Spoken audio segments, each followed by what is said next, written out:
So hello guys, welcome back to the new tutorial. In this tutorial, we are going to see how to create a measure using distinct count function in Power BI. So the distinct count function counts the number of distinct values in a column. And for this tutorial, again, I'll be working with this online retail data set. It has columns like order date, category, profit, and sales. Now let's say we want to find out number of distinct categories we have in our data set. And we are going to find out this using a distinct count function. Let's see how we can do this. For that, go to report pane.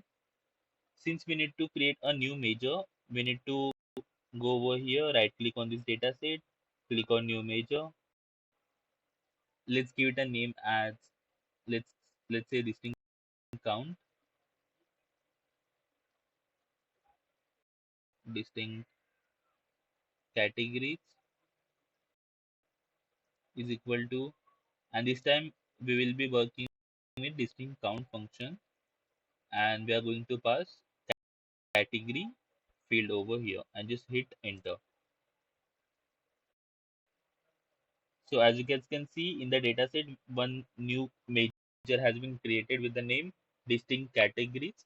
This is basically a calculated measure. So just select this, and instead of bar, let's say I want a card. So as you guys can see, we have only two distinct categories in the dataset. So in this way, we can create a measure using distinct count function in Power BI. Thank you so much for watching this video. Stay tuned for more upcoming videos.